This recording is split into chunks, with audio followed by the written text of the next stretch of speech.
কসবা গণধর্ষণ কাণ্ডে ঘটনাস্থল পরিদর্শনে আসা জাতীয় মহিলা কমিশনের প্রতিনিধি দলকে বাধা দেওয়ার অভিযোগ পুলিশের বিরুদ্ধে। রবিবার সকালে অর্চনা মজুমদারের নেতৃত্বে জাতীয় মহিলা কমিশনের প্রতিনিধি দল প্রথমে কসবা থানায় এসে পৌঁছায়। এরপর মহিলা কমিশনের প্রতিনিধি দল পৌঁছায় কসবার সাউথ ক্যালকাটা ল কলেজের ক্যাম্পাসে। গেটের মুখে পুলিশ জাতীয় মহিলা কমিশনের পথ আটকায়। প্রথমে শুধু একজন প্রতিনিধিকেই ভেতরে যাওয়ার অনুমতি দিচ্ছিল পুলিশ, যার জেরে জাতীয় মহিলা কমিশনের সদস্য অর্চনা মজুমদারের সঙ্গে বেশ কিছুক্ষণ বচসাও হয় পুলিশের। আটকানো হলো, আপনি একা যাবেন। তো আমি তখন বললাম, ভাই এনসিডাব্লিউ তো একজন অর্চনা মজুমদার দিয়ে হয় না, it is a team work. আমার কমিশনের লোক আছে, তাদের অ্যালাউ করতে হবে এই 3 জনকে বা 4 জনকে। তারপর ওরা আইডেন্টি কার্ড দেখে 3 জনকে ছেড়েছিল। জাতীয় মহিলা কমিশনের অভিযোগ, প্রথম থেকে অসহযোগিতা করা হয়েছে পুলিশের তরফে। অপরাধ স্থলের ভিডিওগ্রাফি করতে দেওয়া হয়নি, চারিদিকে কর্ডন করা প্লেস অফ অকারেন্স দেখার সুযোগ পাননি বলে অভিযোগ অর্চনা মজুমদারের।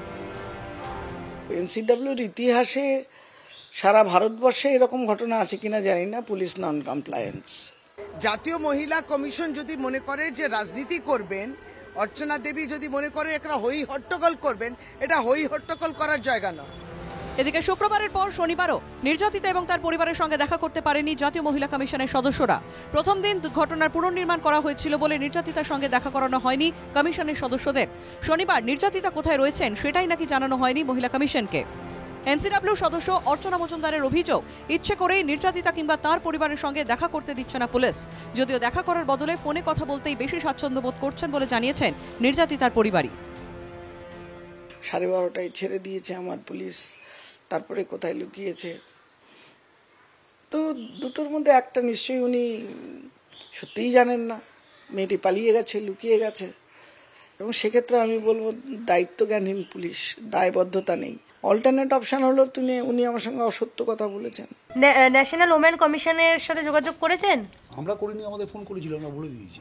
আর তাদের সঙ্গে যোগাযোগ করতে চান না? আমরা এই নিয়ে কিছু ন্যাশনাল ওমেন কমিশনের সাথে যোগাযোগ করতে চান না আপনারা? কেন? ফোনে যোগাযোগ করি। জাতীয় মহিলা কমিশনকে বাধা দেওয়ার অভিযোগকে কেন্দ্র করে ইতিমধ্যে শুরু হয়েছে শাসক বিরোধী তরজা। মহিলা কমিশনকে ঢুকতে দেওয়া হচ্ছে না, সেই সাংসদদের টিমও আগামীকাল আসছে।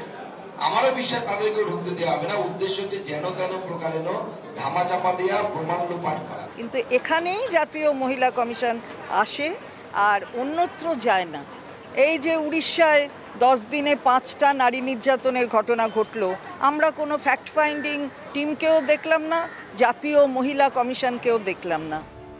কলকাতা পুলিশ কমিশনার মনোজ বর্মার কাছে কসবার ঘটনার বিস্তারিত রিপোর্ট চাওয়া হয়েছে জাতীয় মহিলা কমিশনের তরফে। পাশাপাশি নির্যাতিতার সঙ্গে দেখা না হওয়া পর্যন্ত হাল ছাড়বেন না বলেও জানিয়েছেন জাতীয় মহিলা কমিশনের প্রতিনিধি অর্চনা মজুমদার।